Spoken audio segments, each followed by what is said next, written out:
The richest man in the world is destroying our democracy and cutting programs that benefit regular people so that he can have more money. And he already has more money than everybody on the planet Earth.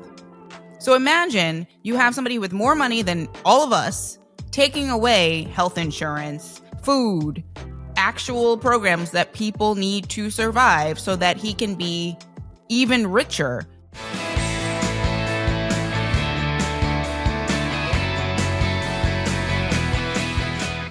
All right, guys, we are back with Zerlina Maxwell. She's a political analyst, host of Mornings with Zerlina on SiriusXM. She has a new Substack called The Inner Work Dispatch, which is about working on your mental health. It's something that I'm working on and doing a poor job of. So we'll get to that at the end. But how you doing, girl?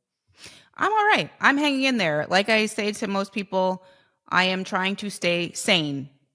That's it. How's that going so far? I'm sane. You're sane? I'm sane despite all of the reasons why I shouldn't be, I think. All right. I don't know. I think I'm teetering, but we'll get to that at the end. We got our first cabinet meeting today. Big news, exciting news. We're adding people to the cabinet. There's a bonus person that is there. The world's richest man, a South African immigrant, Elon Musk, is going to be at the cabinet meeting. It's pretty. I mean, Trump just doesn't give a F about this. Right. It's interesting. There was a period of time where people were all like, "Oh, these guys are going to be fighting. There's going to be tension."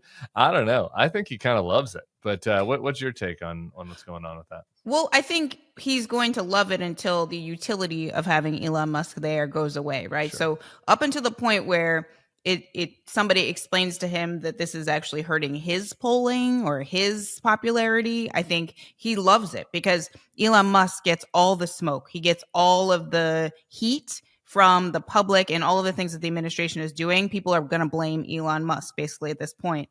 And I think it's a little bit nuts. Like sometimes I have to take a step back and I'm like, the George Soros comparison, if like a Democratic president brought George Soros to a cabinet meeting or like had a press avail in the Oval Office with a left-leaning billionaire, how would that be taken by the American public? But I don't even think that's actually helpful because I think that what we need to start saying is the richest man in the world is destroying our democracy and cutting programs that benefit regular people so that he can have more money. And he already has more money than everybody on the planet Earth. So imagine you have somebody with more money than all of us taking away health insurance, food, actual programs that people need to survive so that he can be even richer. And that's what's happening. I mean, you have him in the cabinet meeting. You had him in the Oval Office. He's been elected and voted on by 0 people. He's been confirmed by no Senate. And yet he's basically the co-president. Like, where's JD Vance? I don't know. He's tweeting. Oh, yeah. He sent a tweet really yesterday busy about how Donald Trump chooses his words carefully. JD Vance is just so ridiculous. I'm interested in your take on this, like using your strategist hat too. Because do people believe that he wants more money? Like, it's something that I've been working through. Like, what is the right way to talk about this? Like, maybe you convince people he wants to be the first trillionaire. Maybe he wants to be the first trillionaire. I don't know. Or maybe it's like not actually about money. And what Elon Musk is doing is he wants total control. Yeah. And he wants to be an unelected autocrat that is in charge of you. And he does not believe that you have self-determination. He does not believe that people should have a right to choose, what they want for their own government and life. Like, he thinks that he should be in charge because he thinks he's the smartest person in the world. I don't know. Maybe that's what do you think lands with people? Well, I think him wanting more money, taking away resources from people, I think that resonates. Yeah. But I also think you're right. I mean, he wants power. He wants to be a king. He wants to be in charge. I mean, he is in charge, right, of his companies. And so he's used to just dictating orders. I mean, similar. He's in that's charge probably of huge what him parts of the government too, apparently. Yeah, it's what him and Trump have in common, right? They like just barking orders at people and having people do what they say. And I think that one of the things that's really, really hard for people to really conceptualize in their brain is how much $1 billion actually is and how much money Elon Musk actually has, or at least what he's valued at because of his ownership of Tesla stock. So I think for folks who rely upon government programs, these government agencies that are providing resources for regular folks, like it's hard for them to understand, I think, because it's happening so quickly, the consequences of what Elon Musk is doing. And I think maybe if, as the strategist, Democrats focused on the impact on people as opposed to even he wants more money, that would help land the message more effectively.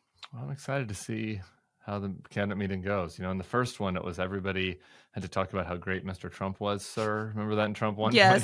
Yes, I'll never forget it. Do they go around and praise both of them this time? I don't know. I'm waiting with bated breath. To your point about the impact on actual people. So on your show, you're doing call-ins. You're doing call-ins. Like you're hearing from people. Yep.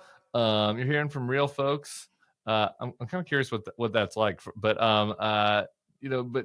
like as part of those conversations, like you've been posting some clips of people like that are suffering real consequences from this. So like, talk about like what you think the opportunity is there and what the real life impact is from folks you're hearing from. Well, right after the election, it was almost like therapy because people were crying. And I'm not a therapist. My mother was, but I'm not a therapist. So I was trying, even though I'm also emotional and trying to process and I'm traumatized, I'm trying to create a space for people so that they can just like let it out. Yeah. And it's really, really helpful. And I think validating for people to hear from other people all over the country who are also feeling the same exact way. Because a lot of people are like in their own homes, like, I'm losing it. Am I going crazy? And then when they hear other people on the radio say exactly the same things they're thinking and feeling, it's so reassuring that you're not the only one that it's like, wait, is Elon Musk running the government? Right? Like, am I losing my mind? And for other people who are calling in and being like, I feel exactly the same way. Like, I am so angry. There's a lot of anger. So I think after the hurt of the election kind of dissipated, people are now pissed. Yeah. In addition, I had a caller last week call in and say she was one of the CDC employees that lost their job. I mean, it's real for people. When they talk about federal workers as if they're not tax-paying Americans and working people with bills just like everybody else, it's very strange.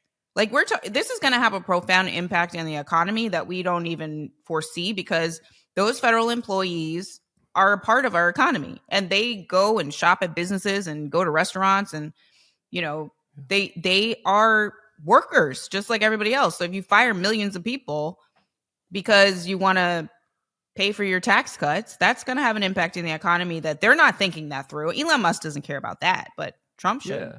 And and also they talk about federal workers, government workers, bureaucrats, like it's just some random person on K Street in a suit that's like totally replaceable. I was mentioning this on yesterday's thing. Maybe I should start doing callers. I don't know. But I was mentioning this, and I pulled this example just out of my ass, right? I was like, like imagine if you're an NIH employee that has expertise in infectious diseases or whatever, and you just got fired because you were a probationary employee, and you've got these Republicans that are like, well, whatever, go to a job fair, find another job.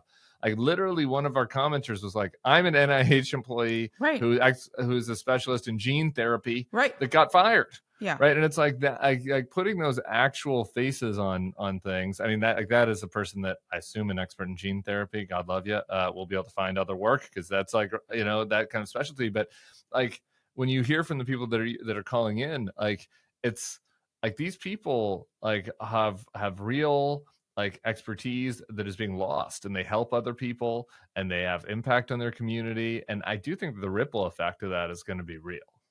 Right. So there's the economic ripple effect, but then there's also just the loss of the expertise to other places, right? Like people. So I've been reading reports about people who are in public health programs, basically being like, my entire job plan out the window, and what am I going to do?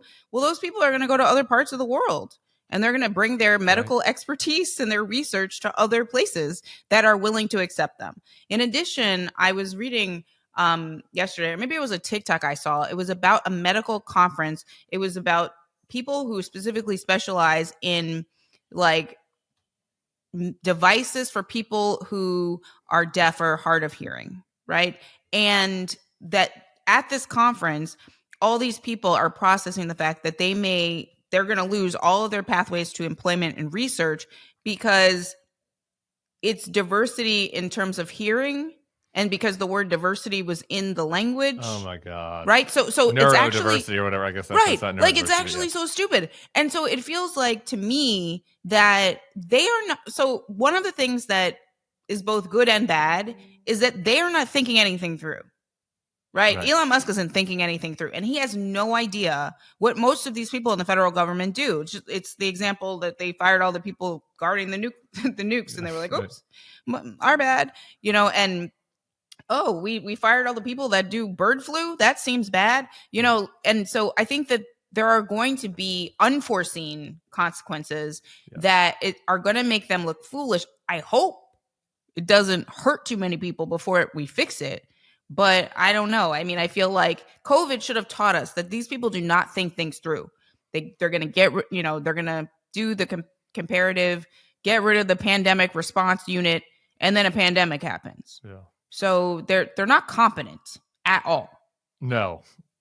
No. Competence is not the key for the current administration. What talk about the Dems, I'm wondering what you think their opportunities are, what their missed opportunity is. I mean, I think that it is pretty it's kind of obvious at this point. Like the Democrats have struggled and have lost ground with working class voters. It was particularly in the 2016 race. There was a lot of working class white voters everybody focused on. People were taking, going on safaris to diners in Scranton to try to figure out what's going on with working class white voters. But like in this last election, it was really across the board, right? I mean, like except for black women, pretty much, but like working class voters of every other demographic besides black women, went more to Trump than they had, right? Not a majority, but like started to. He gained ground with them. I'm wondering, like, what you think was the cause of that, and like what you think Democrats should do about it. Well, I think that so I don't ever like to look at what happened in 2024 and then say like this is the problem with Democrats' messaging because it was such a weird election cycle, right? You had Kamala Harris come in with 100 days and try to win a whole election, which nobody's ever done. We've never elected a woman, and we've only elected one black person. So it was like you have a lot of the odds stacked against you. With that said, though, I think one of the things that Democrats do every single time is take the wrong message from election results. So number one, you lost by 1.5%. So why would you be like, oh my?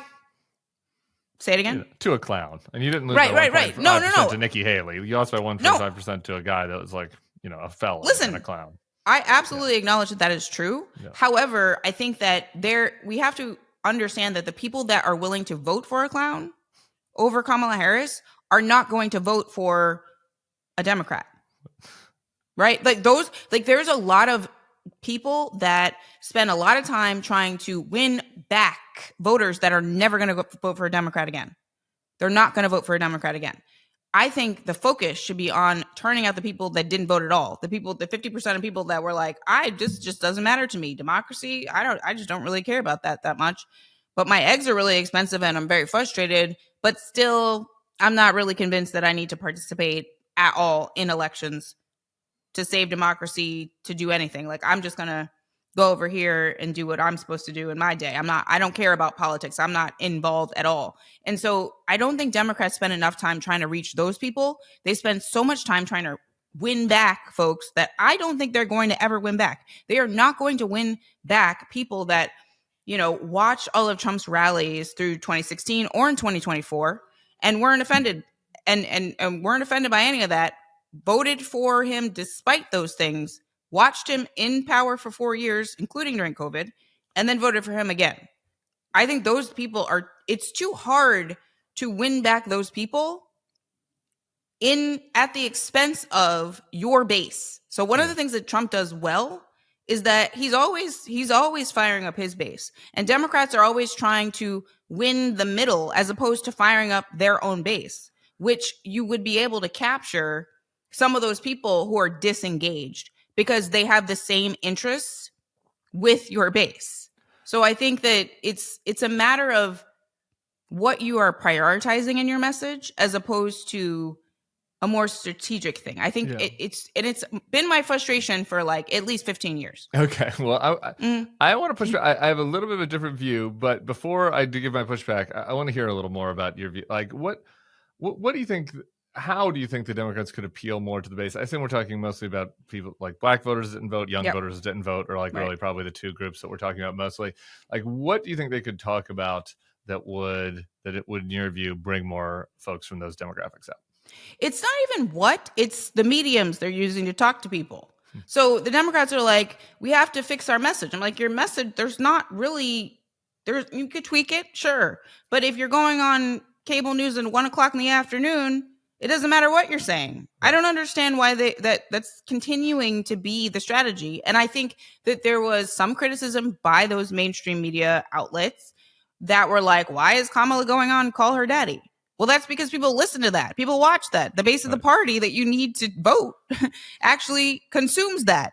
So you want to do more of that and less of the standard traditional thing. You're not eliminating that completely, but I think that there is a very slow evolution in strategy, media strategy, comm strategy on like how to actually reach people. I think that we saw some of that in Kamala Harris's 107-day campaign, where you're figuring out that you actually have to do more podcasts. You have to go on TikTok more. You need to do live streams. You need to talk to influencers. Like you're not sitting down with the noon anchor. You're just not doing that. So part of it is the medium they're actually trying to talk to voters through, and also understanding that the media is not your friend, even if they're the most respected, well-meaning journalist. In my opinion, the media is a filter. It's always been a filter, and it's very much a filter right now. If you go back and watch Kamala Harris's interviews from her short campaign, there are interviews where 14 of the 15 questions were a Republican talking point as the premise. Yeah. So I don't so you can have the best message. And they get no credit for it either. I know, it's crazy. It's like CNN will do that interview, and then because that'll show that we're not balanced, and then they get no credit from MAGA voters for it. It is really good. And it frustrates people like me who are like, you just wasted all of your time trying to appeal and so to tamp down the criticism of the media when you didn't reach a single voter that you needed. Yeah. Okay. So here's my pushback on what you're saying. Obviously, I like moderate voters, so we should try to reach them. But I'm going to let's put them aside for a second. Let's put the moderate voters aside for a second. Don't Democrats need to try to reach, there are two groups that I'm thinking of. One is, I was looking at a map yesterday of rural America and what percentage of them are on Medicaid.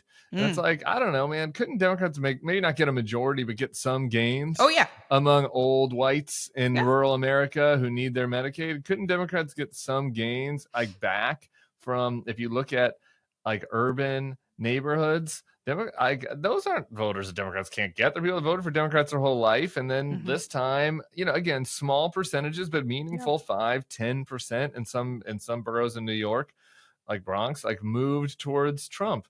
You got to be able to talk to you got to be able to try to persuade some of those folks to come back, right? Oh, yeah. I actually agree with you. I'm not saying that you're not going to try to do it at all. Yeah. But I think that one of the things they do every cycle is they're like, let's go on a bus tour to get white working class voters. And I'm like, you do this every time, and you don't think that maybe that's not the answer? Yeah. I don't think it's not the answer, right? That's not the answer. And that's not the problem. And also, it's all happening with the backdrop of changing demographics, right? So even when we say something like rural voters or, working class voters, now we have to understand that does include a large number of Black and brown people. Yeah. Now, Democrats actually lost a little ground among rural Black voters in Georgia. Exactly. So that's where the bus tour is not the way. But you do have to figure out, and maybe it's the Medicaid message. Yeah. I think the Social Security piece of this is really important because Black women in particular, huge recipients of Social Security benefits. So there are ways, and there are messages that work on those constituencies that you absolutely need to be engaged and excited.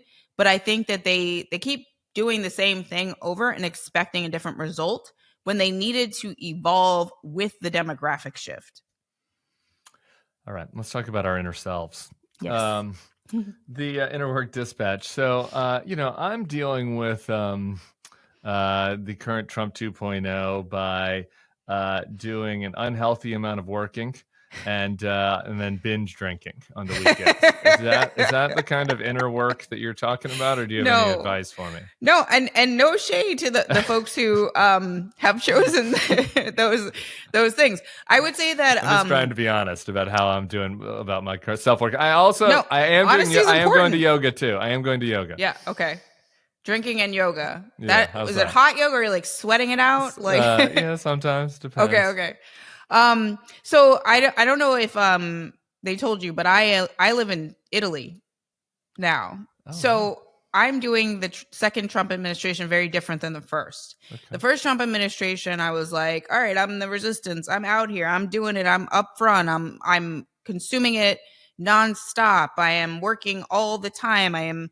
This is like, I live and breathe this. This time you're doing Eat, Pray, Love radio. Well, look, I mean, I can't say that I wasn't inspired by that. But I will say that I came to Italy in 2024. I spent half the year in 2024 in Italy, 90 days home, 90 days back, 90 days home. And I have never felt better mentally, physically, all the things. And it's because I have just a little bit of distance from some of the daily onslaught. I mean, it's really different here. The way that they are, and I say they sort of generalizing, but the people that I interact with, the way that they approach life and being present and, talking to people face to face and having those types of interactions. I'm not saying they don't also have some of the same issues that we do, sure, but I think that I have learned a lot about like making joy and happiness on a daily basis and actually living in the present here. And so the second Trump administration, I decided that I was not going to do what I did the first time. Now, also, my mother had massive strokes and passed away at the end of 2022. I'm sorry. And thank you. And I'm not going out like that. So I decided that I was going to do something different, and I was going to go where I feel good and where I feel happiness, and I can still do my job and cover what is happening in our country. And I think actually the perspective of being here is unique because it's looking crazy from over here. Like, and also when you talk to people here, they are like, what the hell is wrong with America? And I'm like, I don't know what to tell you. Like, I agree, but I really don't know what is wrong. They were universally, it wasn't like a debate. They were universally opposed to Trump. Every single person I talked to was like, you guys aren't going to vote for Trump again, which are is you? so weird because Melania is kind of, but it's like a different when strain. you talk to regular folks. Yeah. And when you talk to regular folks, the people that I interacted with, they were, I mean, literally the person, this is a true story. When I went to print my absentee ballot, the man who printed my absentee ballot spoke no English, and he handed it to me and he said, no Trump. That's all he said. He didn't speak any English at all, but he handed me my absentee ballot and was like, no Trump. Uh-oh. And I was don't get him in trouble. Right, no. Well, nobody will know. Eagle Ed Martin's coming for him. No one will know who it is. But I think that here it's like regular, ordinary folks are looking at us like, what are you guys doing? And also, I think it's just a different way of life and sort of approaching your everyday life and living in the moment in a little bit of a different way. I mean, like my dad came to visit during my first trip, and we were walking around, and he was like, I understand why you like it here, because the energy, it's a vibe. I mean, when I go home to the United States, I'm mostly staying in Virginia when I'm there, and people, it's an energy thing. People are angry. People are anxious. They're they're all like pumped up, like, and that's, when you come here, it's not like that. I'm in Sicily, so it's very much not like that. In Sicily, people are chilling. Like, there's a man across the street putting the net out fishing right now. Well, I don't have that. I moved to New Orleans, which is the closest we can do. Oh, I do love New Orleans. There's nobody out there with nets fishing, but we are getting we are in parade season. How's your Italian? Okay, it's improving. I'll say that. My girl, I do take lessons, and I'm one of my improving. besties did your same thing. It's so weird that Italian is the spot. I'm going to get to see her this weekend, so I'm so excited. She's coming back to America, but she moved to Arpina, which is like her ancestral land. And like, I just did what you did. Was there like I was going to be there for 6 months, met a winemaker, married a winemaker, lives in rural Italy now. And so I need to meet a winemaker. Then. Yeah, so you need to meet a winemaker. But she said a lot of the same things that you're saying. So there is something to the mindset. Yeah. I think. So for people that are stuck in America, do you have any inner mind advice for them? Every single day at the end of my show, I tell all of the listeners to do something in their day that sparks joy. And I don't mean tidy up like, Marie Kondo, no shade, right? I mean, actually like be intentional about trying to make your day a good day, and don't sit around and scroll through news. Like, what are you doing? Stop doing that. Don't do that. You're not going to be able to make Trump or Elon Musk do something different just because you rage tweeted today. Like, do not do that. So there is a time and place to engage in activism. And then you also want to live your life, because previous generations who had to go through fights like the one we're going through right now. I mean, there's a famous picture of Martin Luther King dancing, right? Like, you do have to also live. And if you take care of your mental health, you're better able to do the things that are necessary activism wise, right? Like, if you're a complete mess and you're all over the place, you're not going to be effective. So I think that if you're really angry, actually another way is like, if you're angry, if you're so consumed by anger, then you're not going to be able to convince anybody. No. Frankly, you might turn people off. Exactly. Honestly, and harm yourself. Exactly. Don't do that. And don't sit and just scroll endlessly through the news. Do not do that. I need everybody. I mean, I started watching shows with subtitles specifically because I couldn't stop, scrolling. I mean, they built it to be addicting, and it is. Yeah, right. But like, I started watching shows with subtitles, and that was the way that I broke my phone addiction. That's a good piece of advice. I did notice I looked at my phone last during Squid Game. All right. And Nora, I watched Nora this weekend. So great. Nora's so great. I don't know if you haven't watched it yet. Go get it. No, I have to watch that. I'm now addicted to the show Paradise. I don't know. That's my new addiction. All right, I'll look it up. Zerlina Maxwell, thank you so much. Enjoy Sicily. I thought I was bragging on everybody that it's Mardi Gras coming up here, but you're in Sicily, so a little gel. And we'll do an update about our inner life and the outer life, both sometime in a few months. Thank you for having me. We'll see everybody back here tomorrow for another edition of the Bulwark Podcast. Peace.